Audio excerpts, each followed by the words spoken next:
Okay, it's about 6:35 here. I think we'll get started.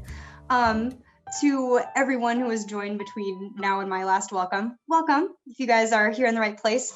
Welcome to the Homeowner Strategies to Reduce Salt Pollution webinar. This is a first in two different types for the Scott SWCD, which is the organization that's hosting this webinar here. This is the first time that we're hosting a winter maintenance workshop for homeowners. Kind of the first time we're gearing directly towards this audience right here to folks with, driveways, sidewalks that they maintain every winter. And we're also still kind of in this new webinar online version of education and outreach. Typically we do our workshops in person, to get that more closer connection to folks. But honestly, we've seen a lot of good success so far this year doing online stuff, and we've seen some really good participation. So thank you guys for joining in on this. And I hope you guys learn a lot. So we'll kind of get started in here a little bit. Some background on myself here. My name is Shelby Roberts. I am an employee at the Scott Soil and Water Conservation District, or the Scott SWCD for short.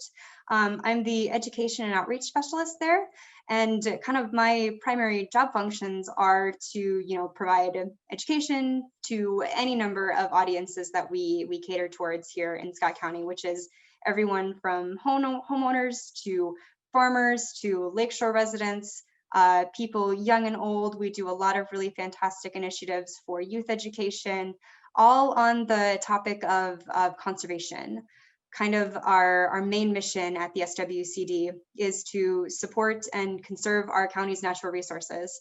And we do that through a lot of different ways, through education, like how we're doing right now, and through various technical assistance and cost shares for different conservation projects that folks can do. And I'll get a little bit into that later on in the PowerPoint, but that's just a general overview of what we do. And actually, one of the first programs that I was put in on when I started here about a year and a half ago was our chloride program and our winter maintenance program. So when I talk chloride pollution, it's kind of the same thing as salt pollution. Those terms are kind of used interchangeably to talk about a phenomenon that we're seeing in our water bodies that's kind of a cause to one of the most well-known solutions that we use to help combat ice and cold in the winter months here in Minnesota. I'll get into more of that background here, but just know that when I say chloride pollution, salt pollution, kind of the same thing for all intents and purposes of this webinar. The three main objectives that I'm hoping folks walk away with by the end of this webinar is learning what exactly salt pollution is, learning why salt in particular is harmful to the environment, learning how it gets into our waterways and what we're doing to kind of contribute to that harmful effect. And, I want you guys to walk away knowing the best tools that you can use for your winter maintenance, whether it's tools that tools that you don't, different strategies, different supplies. Hopefully you'll walk away with a new arsenal of tools in your back pocket from here. So kicking us off here, kind of a big wow factor fact that I like to throw at people who are new to this topic is, did you know that 1 teaspoon of road salt or sidewalk salt or table salt permanently pollutes 5 gallons of water? And that's just based on its chemical composition, based on how it interacts with water. 1 small teaspoon is enough to alter water's chemical composition enough to make it what we consider a permanent pollutant. And another thing to kind of note from this image right here is you look at this fellow right here who is doing what we see a lot of people do and what we would see our neighbors do during the winter. And he's got his hat on, he's got his mittens on, it looks pretty chilly out there, and he's got his bucket of salt and he's ready to spread it on the sidewalk and make sure that it doesn't get icy like we all do. Hopefully, after you've listened to the rest of the webinar here, you'll be able to kind of spot something that's a little off in his maintenance strategy and how he's handling that salt. But for now, just sort of picture the notion that 1 teaspoon is enough to permanently pollute 5 gallons of water. So what exactly is salts pollution? What is chloride pollution? Getting into a little bit of the nitty gritty, just a little bit of chemistry for the chemistry nerds out there like me. De-icing salt, as we think of it, is a mixture of sodium and chloride, or NaCl for the chemistry nerds out there. And you can see in that diagram right there that the sodium part has a positive charge on it, the chloride part has a negative charge on it, and that ion right there is interacting with a water molecule, or H2O. And the hydrogen on the water molecule has a positive charge to it. And that positive charge really, really likes that negative charge that you see on the chloride ion. And what happens is when chloride gets around water, that water just sucks onto it and attaches to it so hard that that's how salt is kind of given its permanent pollutant title, and that it's so hard once that water has connected with that chloride, it's hard to break those two apart, which is great when you're looking for salt to melt ice, because that chloride actually alters the melting temperature of water and makes it so that it needs to be colder outside for the water to melt. So it's really effective in that regard, but once it attaches, it's not going to let go. The only way to technically remove chloride from water is through a process called reverse osmosis, which is something that doesn't happen in nature. It only feasibly happens in very intensive chemical properties through, wastewater treatment facilities and stuff like that. And not even in every case. It's very expensive too as a process. So it's not something that you can feasibly achieve in an average water body. So another status for its permanent pollutant title. And for a little bit more detail regarding the 1 teaspoon per 5 gallons of water, when you get that high concentration, that equates to 230 milligrams of chloride per liter of water. And what that means is basically at that level, fish and aquatic organisms and terrestrial organisms that are living in water within that 230 milligrams per liter, flashed through my slide doing a little quick there. They experience what we would consider chronic chloride toxicity. So again, kind of reiterating what I said, but salt is just heavy and it is sticky in water. It attaches to water molecules, it sinks real deep down into lakes and streams, negatively affecting aquatic community structure, aquatic diversity, productivity. It's just sort of bad all around. And in addition to aquatic ecosystems, salt is also toxic and corrosive to plants and animals as well. If you notice any kind of dead spots in your grass along your driveway or your sidewalks after all the snow goes away for a season, and you're wondering, what happened there? Why is this grass dead? It's likely because of salt, if that's something that you are using for your typical winter maintenance. That salt attaches itself to plants. It messes with their normal chemistry. It makes it harder for them to get the nutrients that they need, to get access to sun, to intake water, you name it.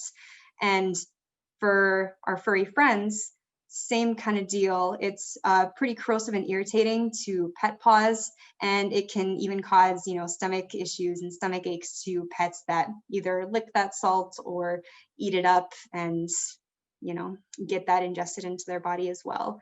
So it's something to consider both in aquatic ecosystems and in terrestrial ecosystems, affecting a very wide variety of plants and animals.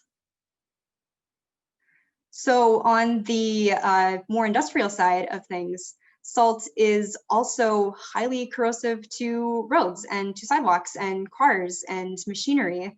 In the same way that it kills the grass around your driveways, it also causes huge structural damage to road and curbs, and that rust that you see on the bottom of your car after the winter season is all done. That's the way that salt interacts with that metal. It's in addition to the environmental damages that it's causing a lot of economic structural damage as well. So just a lot of different ways that salt is negatively affecting the things that are all around us every single day.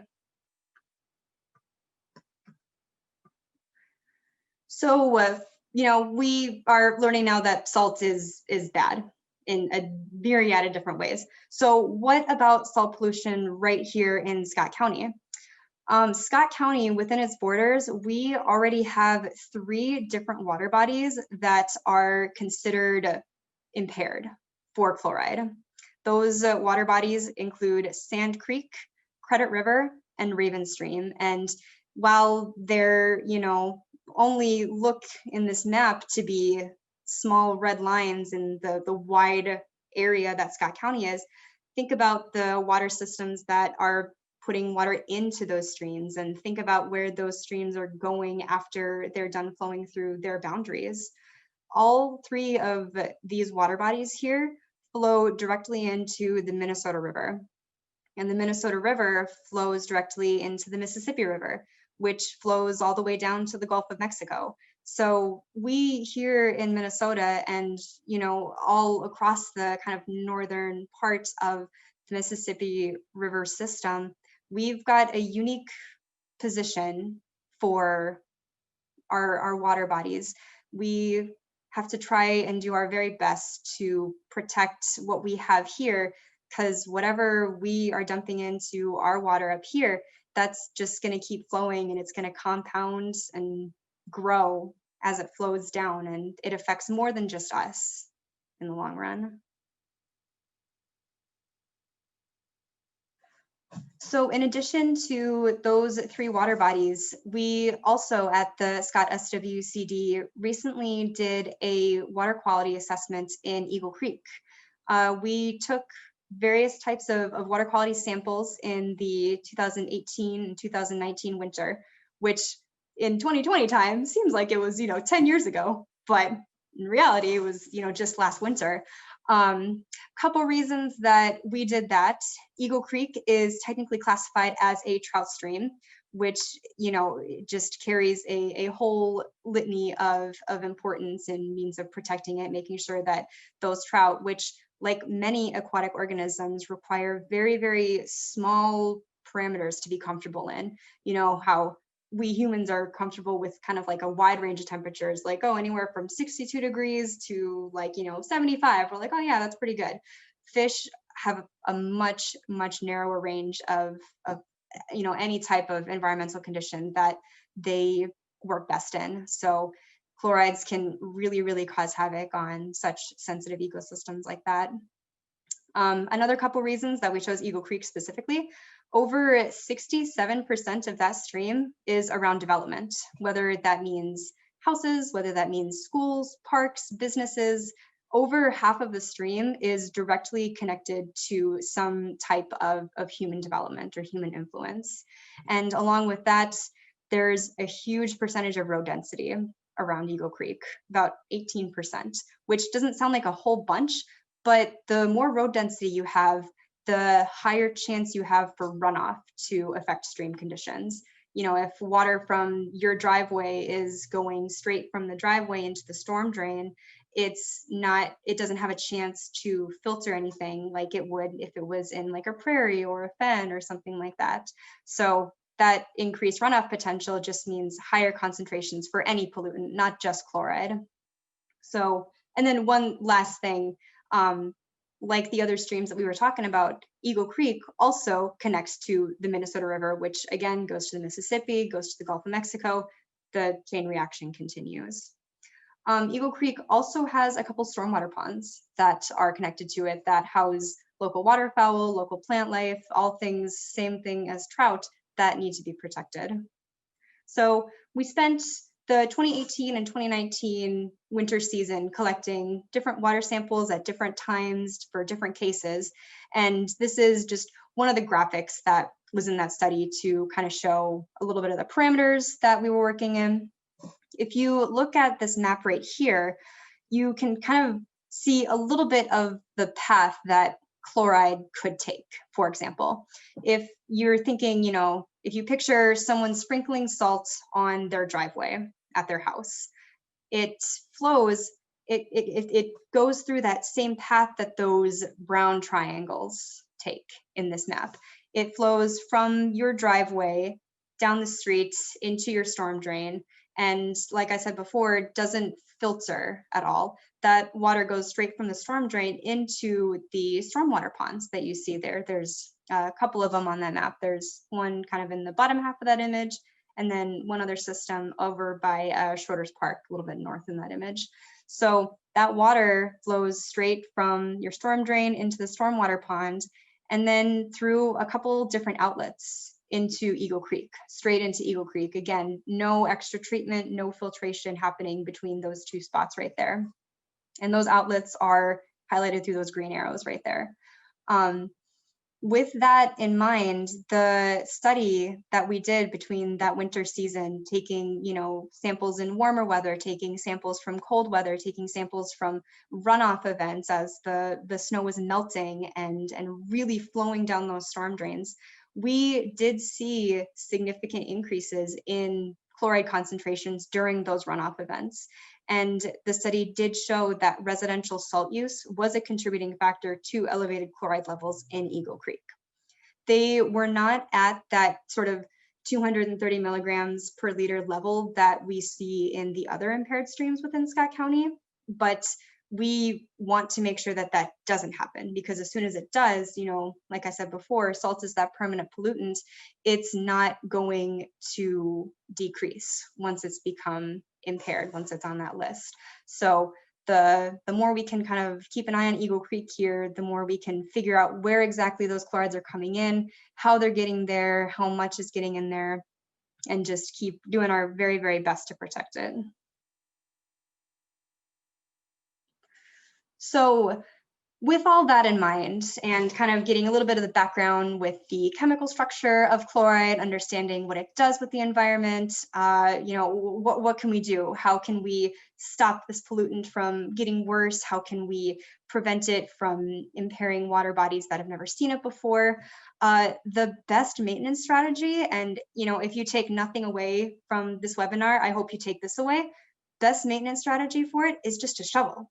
If you shovel snow as it's falling before it has the chance to get compacted, before it has the chance to ice over, then you're not going to have to use salts. You just got to use your little bit of elbow grease to flip that snow up off of your driveway.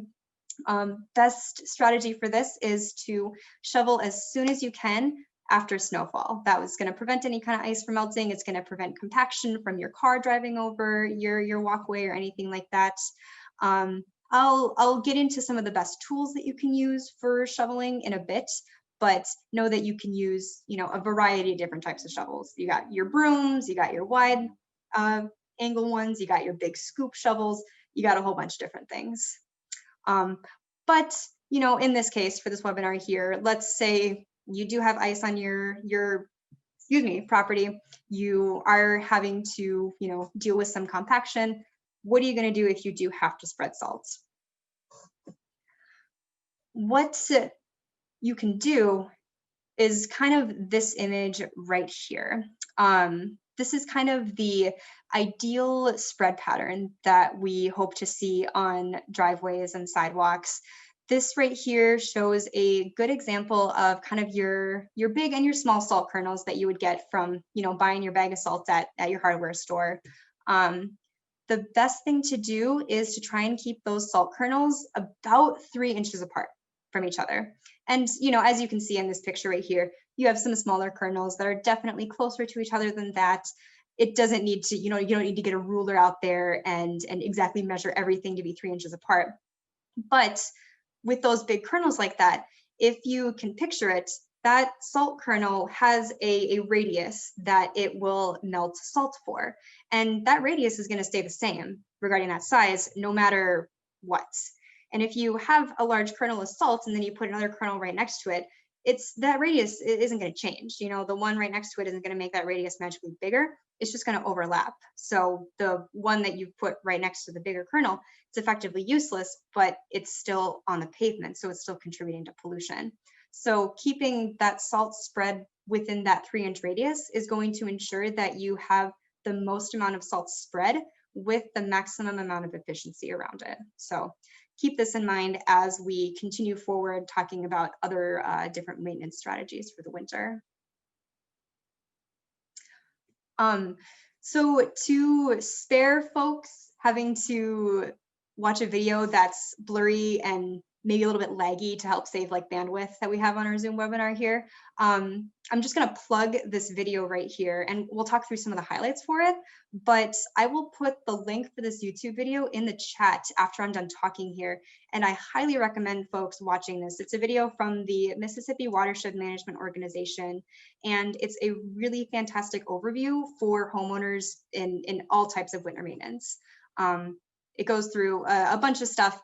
I'll talk about just a clip of it, but if you have the time afterwards, highly recommend watching this video. And one thing that it does talk about is kind of the first step to your new outlook on winter maintenance is to figure out the area that you're dealing with. So how big is your driveway? How big are your stairs out front of your house? How big is your walkway getting to your door? Once you know that, then you'll be able to know how much salt to use for that area. One thing to write down, if you don't write anything else down throughout this webinar, is that fact right there on the slide. So best spread pattern can be achieved by using 4 pounds of salt for every 1,000 square foot. And for reference, that orange coffee mug right there is filled with 1 pound of salt. So kind of be surprised to see how little salt you can get away with in such a big area. That's and once you know that number right there, you'll be able to kind of counter calculate that specific ratio, how much poundage of salt that you're going to need for whatever area you're dealing with. It's just a little bit of math, but it's worth it in the end, I promise. And then from there, once you know your area, then you can tackle everything else that you need to. Then you can find the right tools for the job that you need. You'll be able to know exactly how much salt you're going to have to use. For the purposes of the video clip that I wanted to mention, they really hammer home the same thing that I talked about a couple slides ago, in that you really want to be aware of the proper salt pattern to use. And the proper salt pattern is also visualized in that image up there. The pavement where you can see the salts, you know, it's visible, it's there, but it's not clumped together. You can clearly see that the kernels are spread far enough that you know they're going to be effective and you're not over salting. And then in addition, know your area well enough to know, you know, the area that you have, how many square footage, and then be aware of different problem areas that you might have too. You know, if you've got a corner of your sidewalk that always gets icy and it's you know, sunken in, that collects water, or if you've got some stairs that are really hard to shovel out, just be aware of that and maybe, you know, change up your strategies to tackle those areas first, or to do maybe a little bit of repair and maintenance during the summer months when it's warmer to help mitigate some of those problems when the winter comes along. So you've got your area figured out and you know how big your driveway is. Okay, so what kind of supplies am I going to need? If I'm going to have to salt, what am I going to use? There's different mixes that are best at different temperatures. The most common that you'll hear of, and the most common that I've been talking about so far in this webinar, is sodium chloride, you know, your typical road salt or your table salt. Sodium chloride is actually only effective at temperatures that are at 15 degrees or warmer. So if you are sprinkling salt, typical road salt, on a pavement that's 10 degrees, or 5 degrees, or 0 or negative, you're not actually going to achieve any kind of melting of that ice. It's just too cold. The chemical does not do anything to water's melting temperature at that point. So there are a couple other mixes that are on the market that you can use to help melt ice in the most efficient way possible when those temperatures get that cold.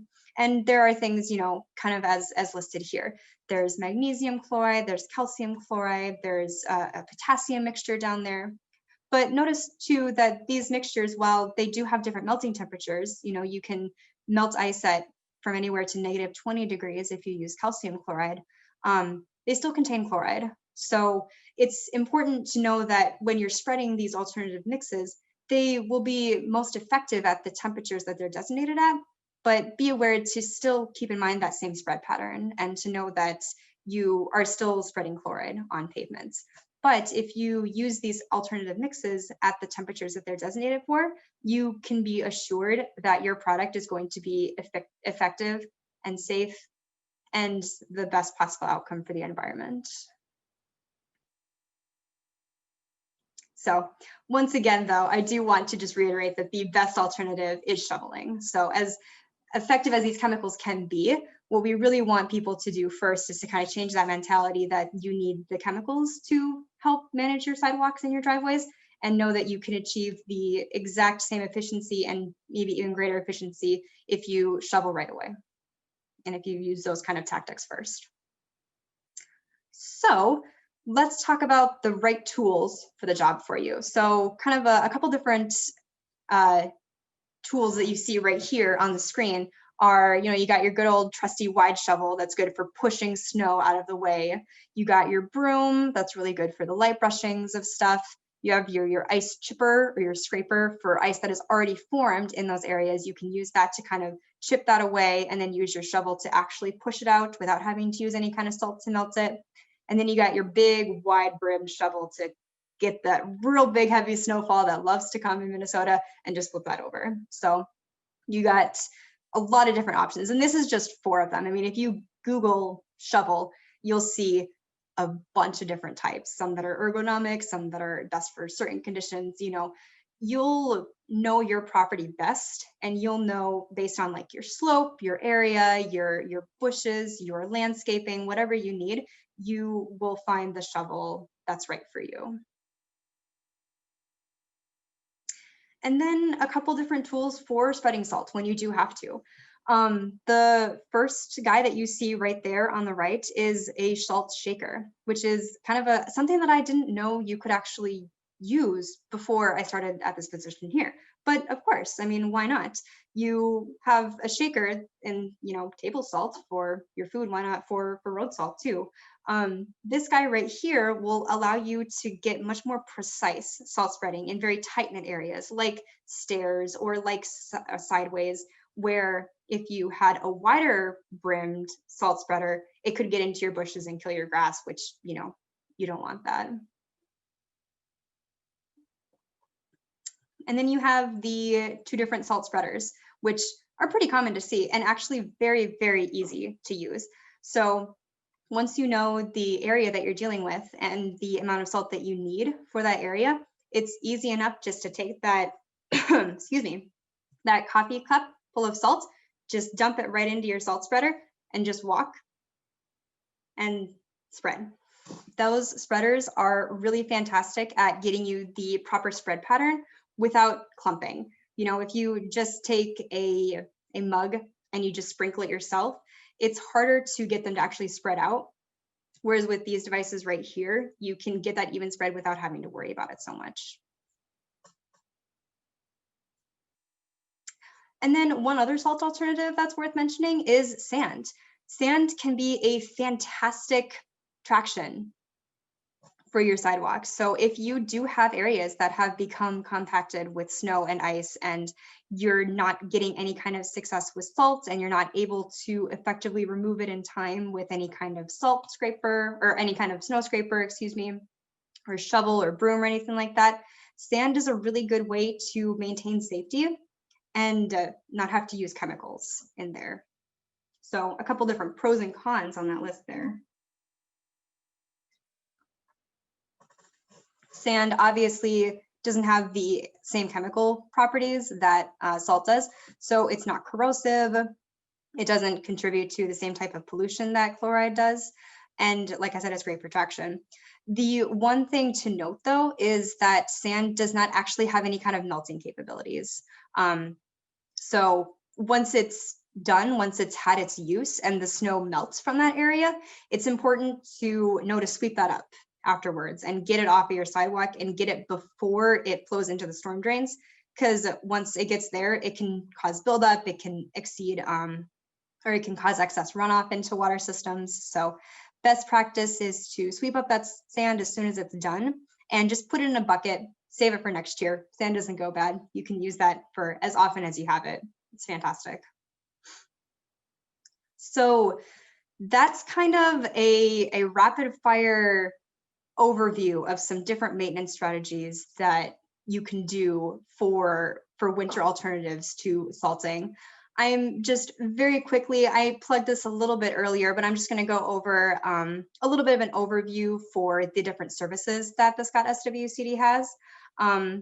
Like I said before, we provide resources for homeowners and for professionals, in any kind of field, including winter maintenance professionals. We provide resources for them regarding a number of different conservation topics, anything from rain gardens to cover crops to lakeshore plantings to chloride pollution, like we're talking about today. Our staff of natural resource specialists who are exceedingly trained offer technical and cost share assistance for different conservation projects that you're hoping to do. And that's just our mission statement right there. So like I said, we are committed to protecting the natural resources here in Scott County. And we do that through amazing partnerships and amazing relationships with landowners like you guys.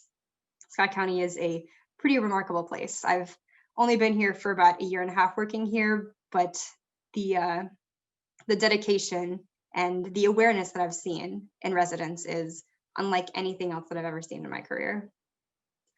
So speaking of the fantastic partners that we are lucky enough to get to work with, here's just a couple.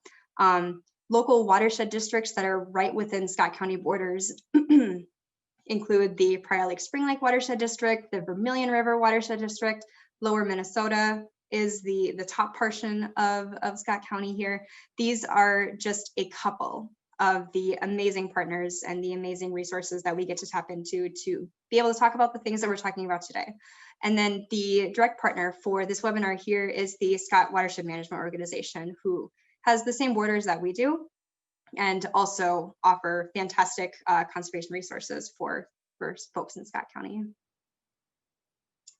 So in summary, after everything we've chatted about here, hopefully now that this webinar is done, you kind of are able to take some of these ideas into your toolbox and use these moving forward for your winter maintenance strategies. So what we really want folks to be able to do after this is to know that shoveling first before applying salt is always best. That will prevent any and all chloride from ever reaching our water systems. We want folks to apply salt when it's needed, when it's necessary, of course, to be safe. And for best results, apply in the spread pattern that was shown, apply on cleared surfaces to ensure that the salt has direct contact with pavement and it doesn't just sit on top of ice where it's too cold for it to do anything. Try and keep it within that spread pattern of large kernels being about 3 inches apart. And if it's too cold for any of the different de-icers or any alternatives, use sand for traction and kind of a nice, easy, like your 4S acronym to know is to shovel, select, scatter, and sweep. Easy enough to remember. Sweeping up the leftover salt, sand, any other chemicals that you use makes them reusable and prevents them from getting into our water system. So it's a win all around. And with that, that's all of the information that I had for you guys directly. So at this time right here, we can go over any kind of questions that folks might have. There's my contact information right there. If you have any direct questions, I'd be happy to help you guys out. Phone number, email, either is easiest to get a hold of me. Let me open up chat here and see if anyone is saying anything. And also, we do have the ability for folks to raise their hands as well. And if you wanted to do that, I could take you off of mute and you could chat your question too. You don't have to remain muted, or you don't have to type if you would prefer not to.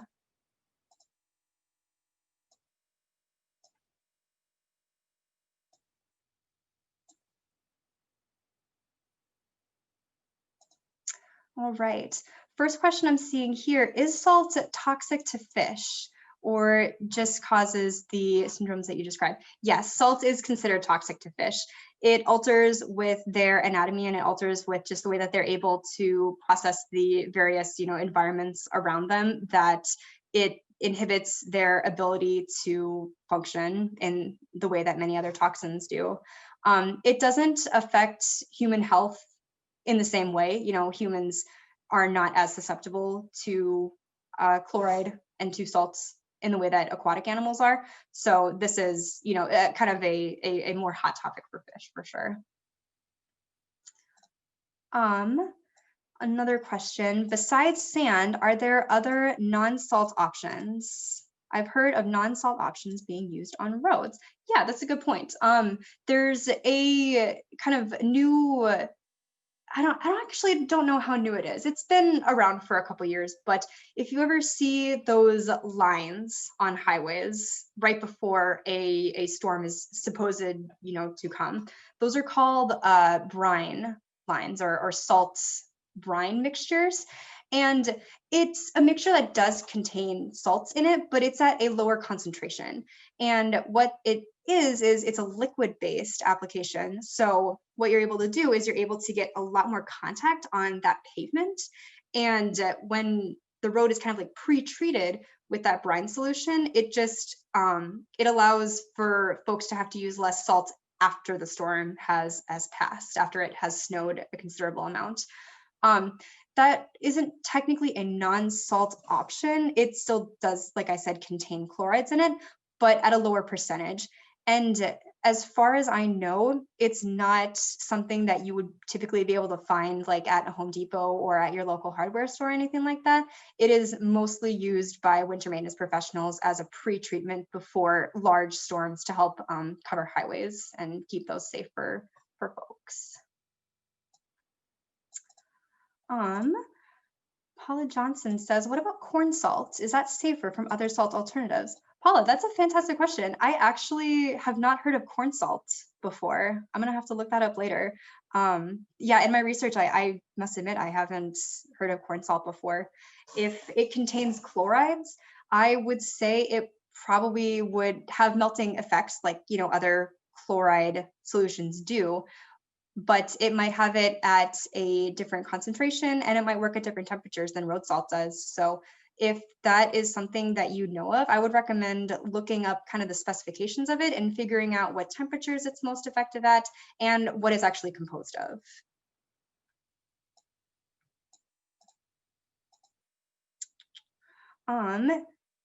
Is there something called cherry stone? It's abrasive like sand. Again, oh, there is something called cherry stone. It's an abrasive like sand. Thank you, Melissa. So here.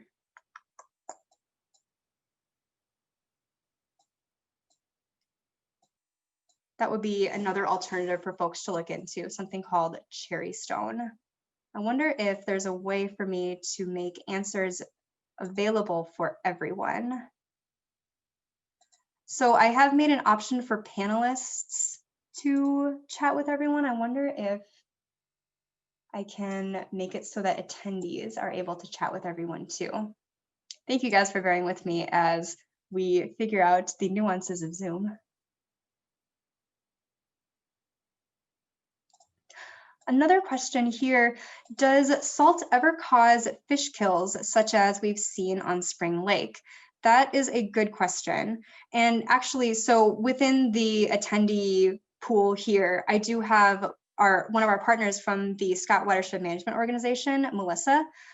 She might actually be able to answer that question better. So Melissa, do you know the answer to this of, does salt ever cause fish kills such as what we've seen on Spring Lake?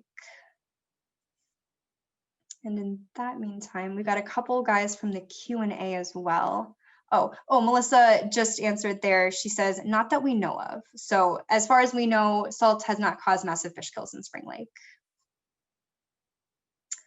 From the Q&A, we've got someone here. You mentioned to sweep up extra salt after your walk clears. What should one do with that? Fantastic question. So same thing that you can do with sand. Sweep that up, and if you've got like a 5-gallon bucket or if you've got an ice cream pail or something like that, you can sweep up that extra salt and just dump it in there. Something important to note is that you want to make sure that that bucket or that barrel or bag or whatever you put it in is covered so that it doesn't get exposed to excess air and it doesn't intake extra moisture, because I mean, like I said, chloride is super, super attracted to water. And if over the summer months, or if over its period being in storage, it collects water from the air, that's all it's going to clump, and it's just going to be annoying to work with. So go ahead and sweep up that extra salt, put it in whatever bucket you're using for storage, and seal it up and reuse it again. It's still good to use as long as you have it and it's not all clumpy.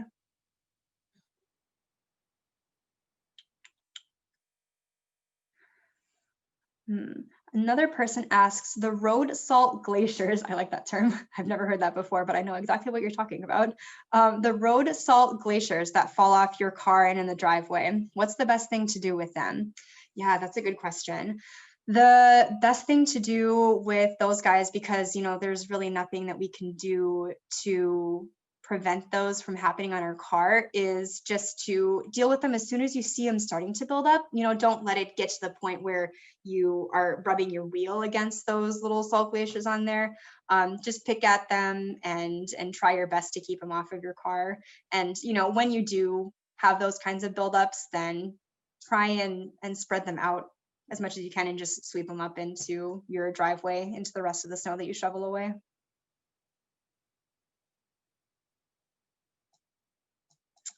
A little more background on some of the fish kills that we're seeing in Spring Lake. Melissa clarifies, most fish kills have been caused by Colomaris bacteria. And then she goes on to say there is another non-chloride de-icing option called Sinatec. It's a non-chloride formulation that will create safe surfaces faster without the potential for tracking, corrosion, plant damage, or surface damage. So Sinatec, Synatech, for folks who are interested in that.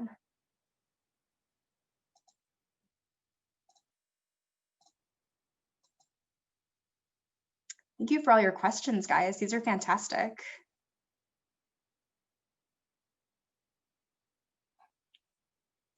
I'll wait around a little bit longer to see if anybody has any more, but I think I've answered all of them as they've been coming in so far here.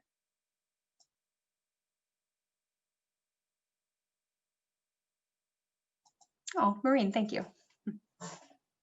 Thank you guys for tuning in to this. If you have any questions at all, even now or after that you think of later, I am happy to help anyone formulate their own kind of specialized winter maintenance plan with whatever specific case that you have. After everyone is signed off on this webinar right here, I'll be sending out a post-webinar survey for folks to take, just to kind of continuously help us improve these webinars and make sure that we're giving the information that you guys want to hear. And within that survey, there will be an option for folks to click if they want a follow-up with one of our technicians, or if they want additional information, if they want like fact sheets, or if they would like a copy of that salts table that I showed earlier too. If we can provide any of that kind of stuff for you, just go ahead and click that box there in the survey and we'll be in touch with you. So, alrighty. With that, I'm not seeing any more questions coming in here. So I think I will end the webinar here. Thank you guys again so much for attending. I hope you guys have a fantastic rest of your night and stay safe this winter, and happy holidays, everyone. Good night.